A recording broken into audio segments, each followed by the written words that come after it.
రసాయనిక ఎరువులు పెస్టిసైడ్స్ వల్ల వల్ల వ్యవసాయం దెబ్బతింది. భవిష్యత్తులో ఆహార పంటలు పండమని సబ్జెక్టు పెట్టారండి. పెడితే అందరూ అయిపోయారు. అందరూ రైతే రాజు అన్నారు. దానికి పరిష్కారం ఏంటంటే ఎవరు రాలా. మేము వెళ్లి వ్యవసాయం ఒక నెలలో మార్చగలుగుతామని అన్నాం. ఒక ఎంప్లాయీ అన్నాడు, మీ దగ్గరే ఉన్న మంత్రిదండం ఉందా అన్నారు. మంత్రిదండం కాదండి, బ్రిటిష్ గవర్నమెంట్ లో అగ్రికల్చర్ లేబర్ కన్నా ఎంప్లాయీ సాలరీస్ తక్కువ ఉండేవి. అప్పుడు బతకలేక బడిపంతులు అనేవాళ్ళు, ఇప్పుడు బతకగలిగిన వాళ్ళు బడిపంతులు.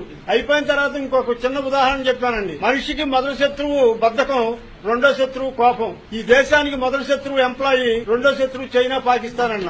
అన్ని బాగానే చెప్పారు.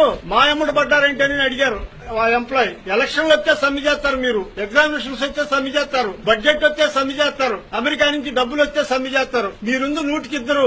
మీ ఇద్దరు వెళ్తానైనా ఈ దేశం అంతా బతుకుతుంది. మీ ఇద్దరు మూలన 98% మంది ప్రజలందరూ ఇబ్బంది పడుతున్నారు. మీకు శాలరీ పెంచితే మరి వీళ్ళందరూ ఖర్చులు పెరుగుతున్నాయి. బ్రహ్మానంద రెడ్డి గారి టైంలో 56 రోజులు సమ్మె చేస్తే 6 రూపాయలు పెంచారు. 6 రూపాయలు పెంచితే ఆఫీస్ పక్కన 5 పైసలు టీకి పెంచాడు.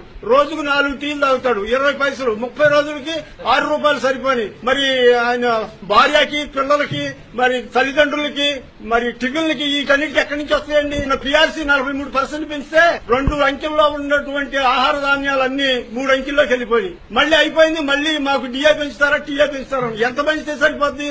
ఇదే విధానం